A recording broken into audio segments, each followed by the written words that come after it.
Welcome to At the Table, a podcast from Quest Fellowship Church. In each episode, we explore how faith intersects with real life, how we navigate culture, community, and personal growth as followers of Jesus. These are just conversations, not conclusions, and space to simply think deeply, listen well, and walk in this journey together. We hope you enjoy today's show. All right. Well, thank you for coming and talking to us today about all kinds of stuff. We're going to talk about obedience, about the ministry that God's doing with Isaiah 117 House, and just like the cool stuff that's been happening that we're hearing about, but you're living it. So I can't wait to hear some of the stories you have to tell.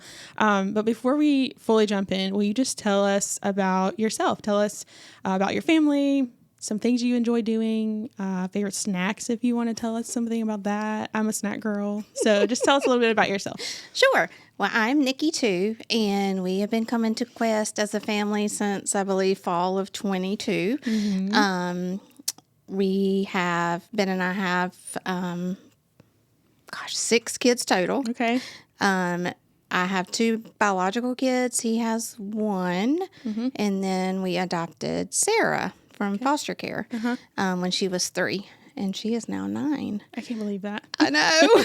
Yeah, like you were saying, it feels like you guys have been here a lot longer, and she was a lot tinier than that when you guys got here. But yeah, she's running y'all out of Kids Quest. I know she'll be leaving soon. It's crazy. So God's been doing stuff in your life for a long time. We were just chatting a little bit beforehand, but we're talking about obedience and this word that honestly I think a lot of people are terrified of. They also are like, maybe would roll their eyes at the word obey. There's a lot of different feelings people have about this word. So just defining that I would say specifically for believers, what would you say like obedience means to you?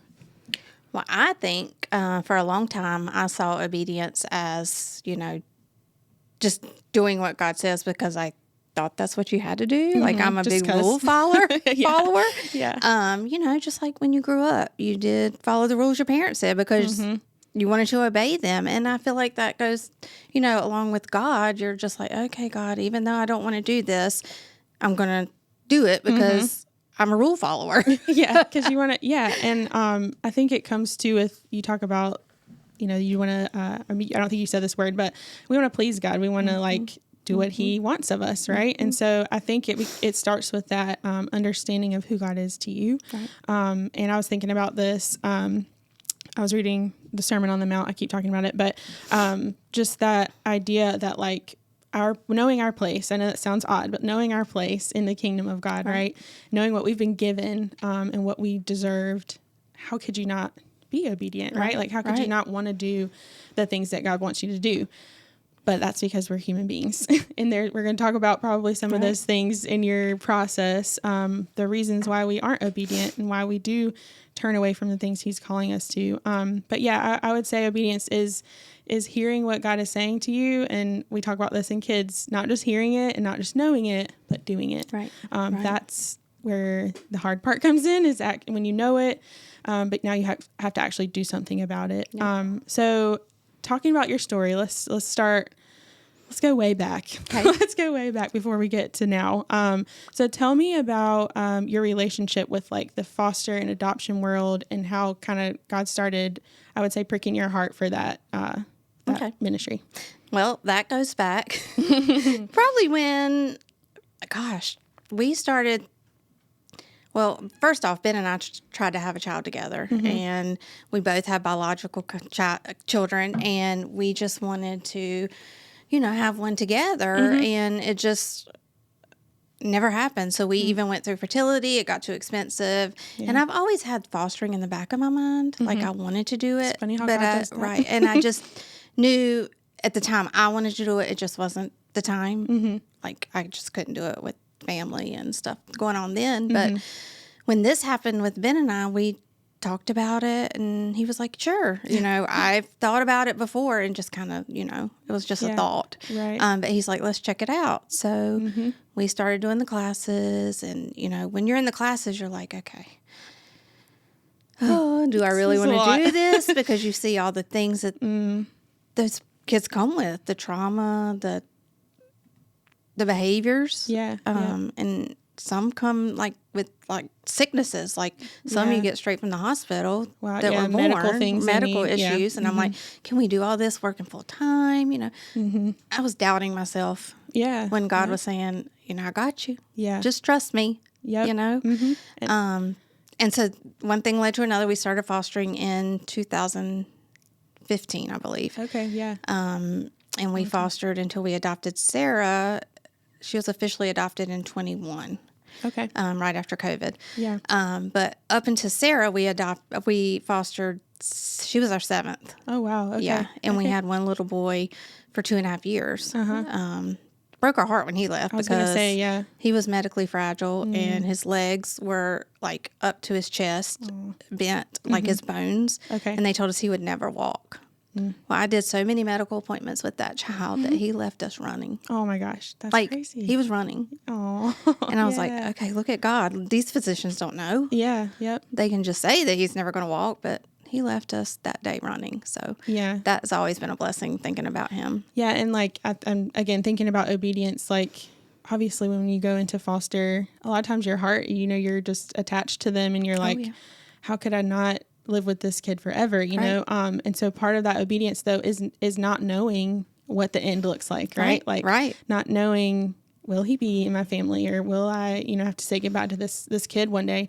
So yeah, I think that's one of the things that keeps people from saying yes, like yourself. I had so many people say, I could never do what you do. Yep. And I get that. But then what if everybody said, I can't do what you do? Yeah. And where would these kids be? Right. Yeah. Yep. Yeah. And I think we allow those questions and those doubts, like you were saying, to keep us from not really even just the one thing, because looking at your story, and we're going to keep going, but if you would have said no, then what would have happened to all these other things that followed? And because of your yes right then, God was able to continue a story. And I think that is what a lot of people don't think about too, is it's not just for the obeying in this one moment. It could mean a long story of some really cool stuff, testimony that you get to share, that God's been doing. So after you guys, go through the process with Sarah, she's now part of your family officially.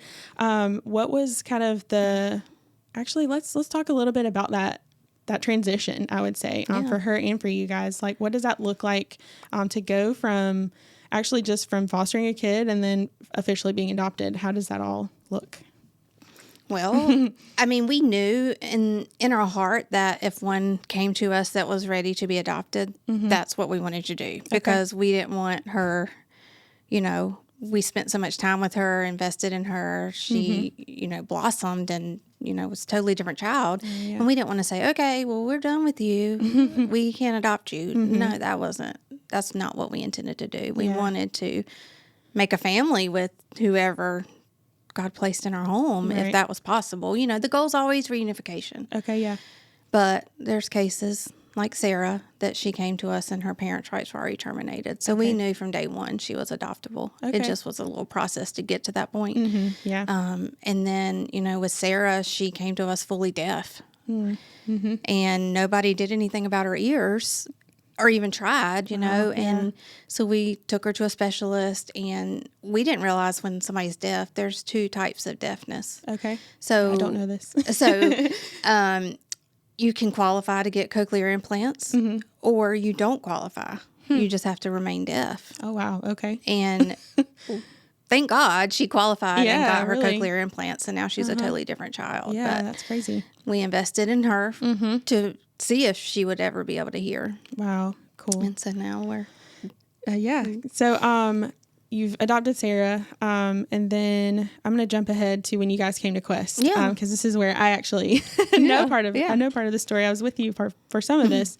But, as a church, we really just have a heart for children in foster care. And that's what brought me to Quest. I know, it's just heard. crazy. Yeah. So just having that already here, obviously we pray for people to come along and join the mission and stuff, but we weren't expecting Nikki to walk through the door, and you came one day and we're like, I think I want to do more with this. I remember this.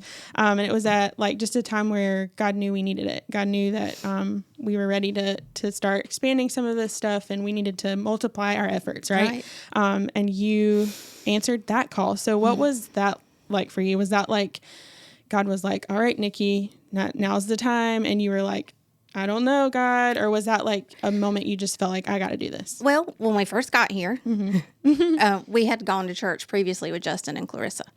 And when we first got here, I don't know, a month or so later, Justin came to me and he's like, I need you to do a fostering video. I'm like, what are you talking about? You just got here. Yeah. And he was like, well, we're doing a series on Home for the Holidays, and we want to do some videos with foster parents. And I told him you would be great at it. And I'm like, oh, thanks, Justin. Yeah, now I have to do it. Right. And again, that took me out of my comfort zone. But we did it. Yeah. And, great. you know, Yeah. And God, I think, uses, because I remember those videos, and I remember, you know, several of the families that did that were able to communicate to our church family, like, this is something that is really a part of our DNA, like who we are and what we, the gap that we want to step into. So, I'm going to stop for a second in your story. Being obedient sometimes calls us out of our comfort zone. Sure does. How have you seen that just be a common thread? That's stepping out of your comfort zone, and like, how would you encourage people in that? I know we've talked about this a little. We're both encouraging from the uncomfortable zone sometimes, but that's possible. Well, and in my notes, because when you asked me to do this podcast, I told you, I said, well, that's funny because I'm doing a devotion right now on obedience. Yeah. You know, how and I was like, well, that's actually right. So one thing I took out of that devotion that really spoke to me is it says, you know, when you say no to something God is asking you because you don't feel qualified or your talent's not what you feel like he's asking and it's not comfortable, you're just basically saying, God, you didn't make me good enough to do what you're calling me for. Yeah, and I think, you know, Satan obviously gets in our ears, and he's chirping about... Oh, he's always in my ear right now, especially with the thing that I'm gearing to start. Yeah. And I feel like he's saying to me, you're not qualified.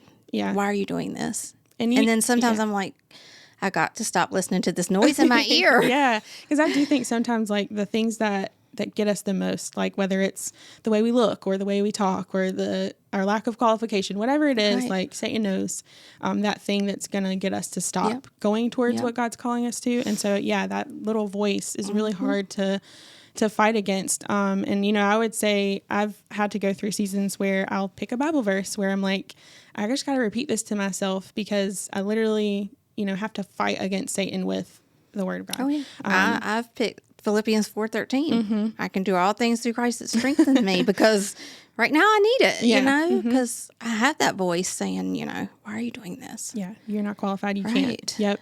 So let's go to that. Let's jump to that. You have, I say recently, has it been recent that you got involved with Isaiah, or it feels like a long time ago, but. Well, let me tell you how that started. Yeah, let's hear that story. So I don't even remember what sermon we were doing or series we were doing then, but when Paul was speaking on serving in our church, you know, and God was nudging me that day, and he was like, you know, because we aren't fostering anymore. You know, we kind of closed that season when we adopted Sarah, but I still wanted to do something with fostering, just not, you know, have the kids in the house. So I went to Pastor Paul and I said, I'd like to be part of your foster ministry. He's like, oh, you do? Yeah. He's like, good thing you came to me because Abby wants to step down. She's having a baby. And I'm like, okay, what does that mean? He's like, do you want to take it on? And I'm like, yes, God, here I am again. You're back. I'm going to do it. I don't know, you know, what this entails, but I want to because, I love that, because I love the fostering, you know, the whole thing with it, you know, caring for the kids, doing the needs of the social workers, whatever that is. And so I said yes again. Okay, so then fast forward to, gosh, it was summer of last year, I think. Okay, so it has been a while. Yeah. Okay. Yeah, it was summer. and Brandon had the outreach meeting and where he was talking to everybody about what he wanted to add on for this year or this coming year, so forth. And Isaiah 117 house was on there, and he asked me, did I know anything about that? And I had never heard of it.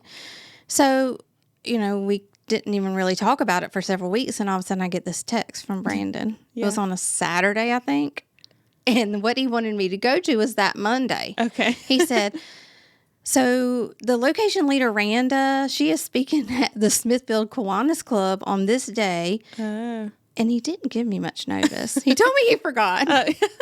Valid. And it was after work, after I worked till 5 o'clock on a Monday. He wants me to drive to Smithfield to the Kiwanis meeting. Okay.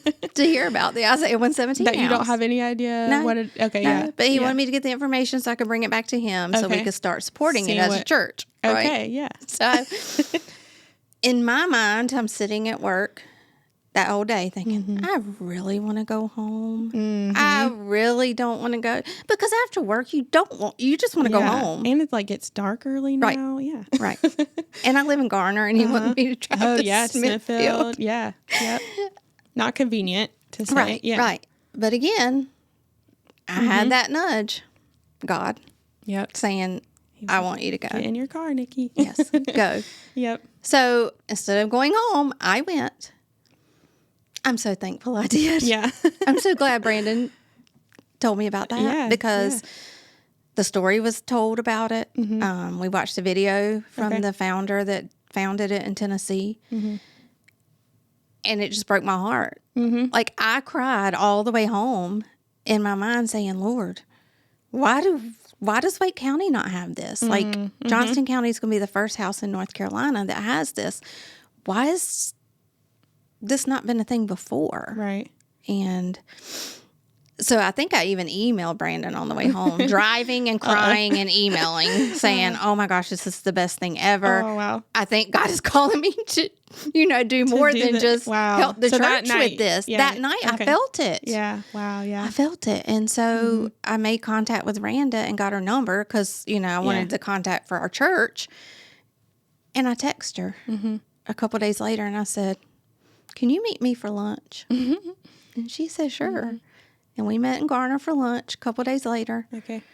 And I told her, I said, what do I have to do? Like, I really feel called to bring this to Wake County. What's involved? What do I need to do?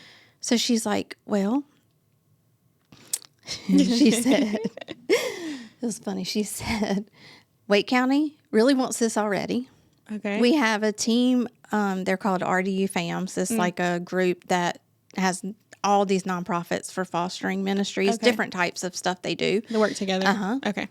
And she said, they've been praying for somebody to do this in Wake County because it's really needed. And she said, and I also heard that somebody wants to donate the money for the house to be built in Wake County. Wow. Like, So really? you haven't God? even really. Like, really? Yeah. Like, Wake County already knows about this, and nobody's even said they would do it. Wow. She's like, so here's the website. Go on and submit your why video. And there again, I was like, I have to submit a video Isn't that and funny? talk. God's for like, here's the money, and they already want it, and we're like, but a video, Right. Yeah. So I had to make this video. Well, it took me forever to make this video. Yeah. Till I knew. can relate. I Right? can relate, yeah. And it had to be like 5 to 9 minutes. That is Well, awesome. I think after I got to talking on the video and telling my story, I think it ended up being like 12 minutes long. Oh, you go, girl. Yeah, you had that. Right? Right. But I guess when it's your story, it's just easy Yep. to tell it. And so I submitted it. Okay. And just backstory from Johnston County, Randa said you probably won't hear anything right away because when we submitted our video, it was like crickets for 9 months. 9 months. She's Wow, like, we okay. thought that they just were like, okay, no, you're. And she said, but then we found out they were on sabbatical for a whole year. Oh, wow. Yeah. Okay. Because they were growing so much, which was great. They just had to slow down for a little bit. Yeah. I'm sure it's a lot. Because it was fast. Because everybody wants to have one of these houses to help with foster children. And so she's like, I don't know how fast you'll hear back, to honestly. This is what it took us. Yeah. She's like, so don't get discouraged. What? I heard the next week. Oh my goodness. That they liked my video. Wow. And they were sending me my background check and all the things. Okay. So no stopping. And so no stopping. And so ever since then, I've been helping Randa and Jessica at the Johnston County House as much as I can, because I feel like I'm getting a lot of help with them and training and stuff. So when that time comes, I won't feel like I don't know what I'm doing. Yeah, you know, you're I'm helping definitely as much as I can. on a path of preparation. Right, Yeah, right. God And has kind of then- set you up that way. A couple weeks ago, I get an email with their timeline through the founder at Tennessee, and they're putting Wake County on the calendar for February or March of 2027. Okay, so a year from now. Wow, that's crazy. A lot can happen in a year too, right? Yeah. Yeah, I think, so the house that you were talking about, let's just tell people a little bit about what that is, because I'm sure, like yourself, you know, a lot of people have probably never heard of this. Right. Yeah. So what the Isaiah 117 house is a lady in Tennessee. Her and her husband used to be foster parents like us. Okay. They adopted 2 out of foster care. And she said when she went to her first foster training meeting to get trained, the social worker was doing the training, and they were in like the office of like a training room or something like that. She said, described it as, and she said they told her, they said, yeah, we've had, where you're sitting, we've had children sleep in the floor right there. And she said, what did you just say? He's like, where you're sitting, we moved those tables because we have children that have to come sleep in the floor because they don't have anywhere to go. And she says she left there broken. She's like, this cannot be. She said, I didn't know at the time anything about nonprofits. I didn't know what I was going to do, but I knew I was going to do something. Yeah. And then I believe it was 2018, she opened the first Isaiah 117 house in Carter County, Tennessee. Okay. Wow. So what that house is, like the kids that come to the social service office and they don't have a placement right away, whether it be, most of the time is because they don't have enough families. Foster families. Okay. Yeah. Sometimes certain situations they don't have like the right person to take that kid for whatever reason. It might not be the right fit, and that foster family doesn't feel comfortable, or you know, because to be honest, they do come with a lot of paperwork, and the paperwork looks worse than it is when you actually get the child. Because there was plenty of times I was scared. I was like, this paperwork looks like a lot. But I think sometimes they do that so you'll have the full picture, and it's really not as bad as you see it to be. But a lot of people say no to certain kids, and you know, so if they don't have anywhere to go, long story short, they sleep in the floor. Crazy. In a cubicle. And they have to listen to those conversations that the social worker has with all these foster families. Oh my goodness. And these are kids of all ages, right? Yeah. Babies to teenagers. Wow. Yeah. And they hear those social workers get no after no after no. And they're not only traumatized, they're hearing people say no to them.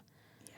So this house is a place where they go on removal day, which is one of the worst days of their lives. I can only imagine. Taken from their family, right? Like taken out of the house. So this house is to help reduce some of the trauma. To help kind of change the way foster care begins for them.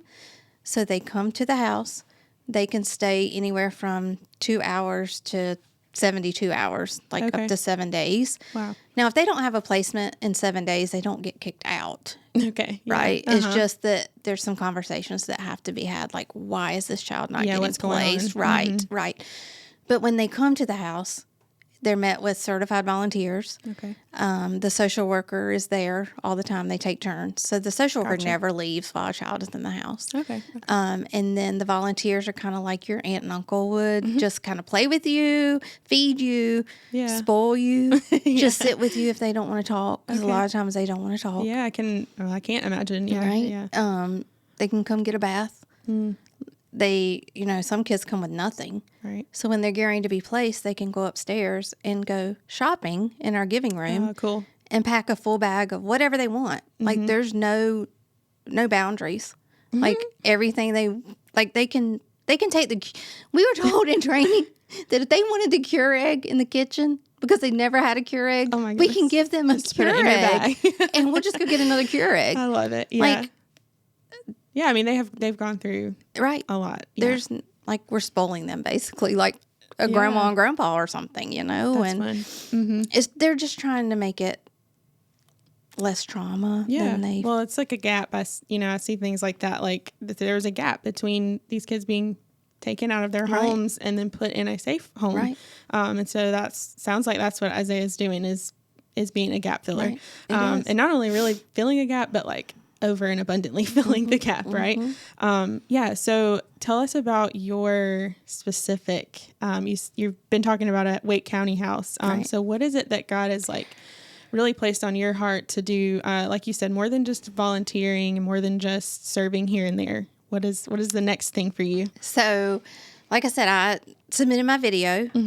So this summer, I think July 30th, around there, I'll go to Tennessee and meet like the team. The crew, yeah. Yep, the admin, all of the people that, you know, do the background work of this, you know. And we'll sit down and we'll talk and they'll meet me in person. And it's kind of like an interview per se, but I mean, it's more of giving me all the ins and outs more than I already know. Ready. Right. And let me visit some of their houses. And then once the board approves people or whatever. But basically they're just wanting an in-person visit first, even though they already know that I want to be the location leader. Okay. So you'll be the location leader for the Wake County yep. house, meaning that's yours. Right. Right. So what that means is I would come on, and this again is out of my comfort zone. Yeah, it's a trend. But when February and March of next year come around and we have what we call our kickoff phase, that's our awareness phase for Wake County. Okay. So I would still work my full-time job currently during this first 6 months, which is going to be a lot. Yeah. And this is another, I trust you, God. I hope I have people that'll help me do this, you know, because it is going to be hard to work full time and do this, you know, for 6 months. Yes. Because I'm going to have to go to speaking events and tell people that it's coming. And it's not the part where we're actually asking for donations because it's a nonprofit. So we work off of, you know, community help and anything, volunteer help, like even people that can go to my events for me, like, you know how we have Quest events at the Fireman's Day and all that, and we set tables up. Well, we do that stuff too. Yeah, so volunteers can help do that, you know, just to take a little bit of the load off so I can do other things. Yeah. But that's the first 6 months. So it's called awareness phase. Yeah. And then after the first 6 months, if by then I have my whatever the budget is for Wake County, I don't even know that yet. I'll get all that information, you know, that I need. But then I would become full-time after the first 6 months with the Isaiah 117 house. That's exciting. So God is leading me with all these yeses into full-time ministry. Yeah. Was that ever something on your no on your timeline? No. Yeah. I mean, at one point I wanted to get the remote job that you had before you started. Remember? That was nowhere close to ministry. No, yeah. No. Wow. Yeah. So God, other plans for you. All my little yeses are just turning into full-time ministry, and I had no idea that God was calling me to be in full-time ministry. Right. But I'm loving every minute of it. I was going to say, you said something earlier, like, I don't know what is going to happen, but I know I love it. Like, and you've used the word broken too a few times. Like, what would you tell people that feel broken over things, but they're letting those things like the full-time job and the time that they'd have to give, or maybe money and stuff like that? What would you say to somebody who's like, I'm broken over this, but I just don't think I can do it right now? Right. What would you say? I just feel like, say yes. I just feel like. You're like, it's that easy. Just say yes. Right. But it can be that easy, yeah. It can. And if you keep making excuses. You'll never say yes. Right. God's not using you to your full potential. Yeah. You know, I never dreamed I'd be saying all these yeses. Right. Like, there's a lot we went through here. It's like, God, what are you doing? Like, again, I don't feel qualified. I'm not a public speaker. Yeah. Most people in ministry, or just when you're called to something big like that, like He's gonna teach you as you're doing it. Like, very often I feel like, is it like all of the stars align and you're really good at something. And so that's what God's going to like have you do. I feel like everything, you know, for me personally and stories that I've heard, it's usually something you're not good at or that you love, but you've got to work really hard at. Yeah. You have to give up of your time and give up of, you know, your finances, or maybe you got to go to school, or there's some sort of sacrifice that is required of you in that obedience. Right. And just little side note, I was thinking about, there's a verse in Philippians about Jesus being obedient. We don't really think about Jesus being obedient because we're like, well, Jesus is God. Right. But it says he was obedient to the point of death on a cross. And so like, if he himself was obedient, who are we, you know, to not be? And I'm sure Jesus felt, you know, we can read about his moment in the garden of, you know, that sort of uncertainty really, or that like, man, if God, if there's any other way, you know, take this cup. You're never going to feel that to that level. But there are times when we're like, God, if there's somebody else you can have to do this, you know, I feel broken over this, but I don't think I can do it. I would advise people to remind yourself of that verse, like obedient to the point of death. And again, we're not ever, I don't think many of us are going to get to that place in our lives. But yeah, I ask myself, who am I? I always think about, you know, I feel like God doesn't give us more than we can handle. Like he's going to help us. Right. Like he's there. Yeah. You know, we just got to trust. We just got to trust. Say good luck. And, you know, like this is also being obedient is also teaching me patience because I have no patience. Like I want this to happen now. Like tomorrow. Yeah. I don't want to wait till 2027. But I do. I understand it's a process. Yeah. And everything has timelines. Yeah. That's interesting though, because I want it now. I was going to say, yeah, when you think about, I feel like a lot of times I think of kids a lot with obedience and like you're trying to get them to do something, but there is obedience in waiting. Like there is obedience in like, hey, pump the brakes, like chill out. Right. Let me take care of a few things. You know, we were even talking earlier of that, like, hey, right thing, Nikki, just not the right time. Like, and we're not thinking of that in the moment. Sometimes we may even think of that as God telling us no. But I think what's cool about your story is he's put you in places where he kind of gives you a little glimpse of like, I'm not done with you in this. Right. But I think too, we have to be aware. We have to still have that brokenness that you felt, you know, for the foster kids and for families, and keep that with us. Just, like I said, maybe just not right then or not right now. Yep. So yeah, there is obedience in waiting too. So, well, tell us just really quick, like if you're interested, we're going to do some things as a church family to help, you know, with Isaiah 117. There's ways to get involved with connect groups, but also what are just some of the things that Isaiah 117 needs, or what are some things that you know off the top of your head, ways people can help? Yeah. So Johnston County actually opened this week for children. They didn't get to have their ribbon cutting because of the weather, but it's going to be rescheduled. Okay, cool. But they went ahead and opened the house to serve the children, like they had planned to do this week.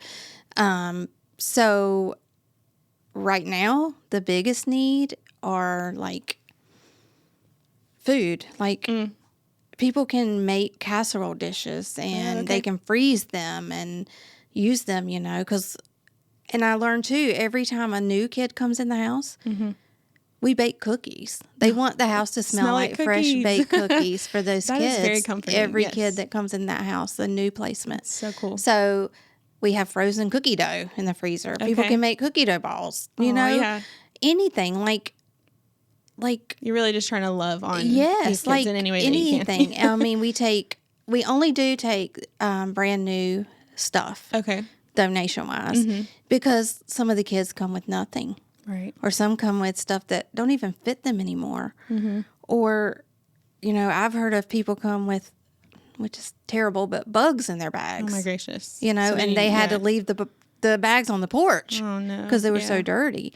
And so we take new items to lavish love on these kids. And, you know, because some kids have never had a new pair of shoes. Oh, my God, yeah. You know? Which we don't even think about, And if we don't have what they're asking for at the house, donations are being made with gift cards. And we can get a gift card and say they want a pair of Nikes. We can go to the store with that gift card and get them a pair of Nikes before they leave that house.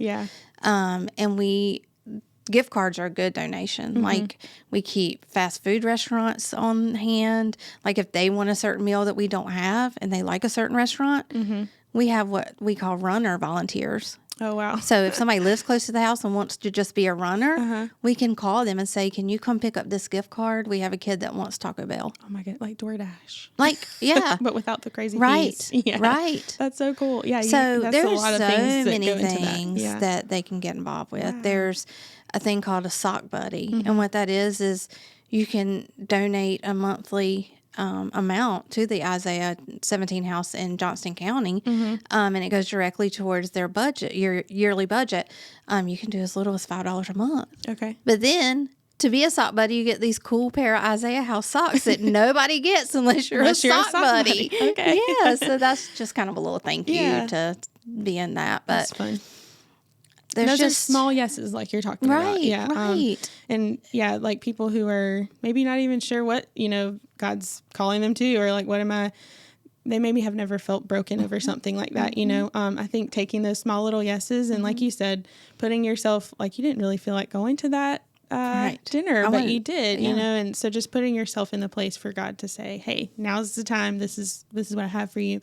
And then saying yes to it. Right. And Then, to volunteer in the house when kids are there, you do have to go through a training. Okay. And the Johnson County House is supposed to have another one in the spring if anybody's interested in being like a certified volunteer. Gotcha. Where you serve 3-hour shifts. Okay. And they have a calendar where you can put what you want to serve on there. And you just go to the house and love on the kids for 3 hours. You cook their favorite meal. You color. You go in the backyard and play on the playground. They have a full-size basketball court. Okay. Like, they have a gaming room. Like, you awesome. can do anything with those kids. That's really So, cool. Well, cool. Yep. Well, thank you for telling us just your whole story. And I just think it's like a testimony again to how God, number one, how God just never gives up on his mission and like his love for kids who are in foster care, and for filling in those gaps. But also just for what he's got in store for you and the things that you're going to get to experience because of the yeses that you've given him and given these kids. And we're excited just as a church family to be there along with you and to bring more people in on this because it's been cool to watch from the sidelines. But yeah, so thank you for being. And then, with the Wake County House, I get to do start at the very beginning. Like, I'll need all the things all the cookies. all the things, All the cookies. help from, just the awareness phase. Yeah. I just need support and prayers. Well, yes, we are here to help. And we're super excited about what God's doing. So thank you. You're welcome.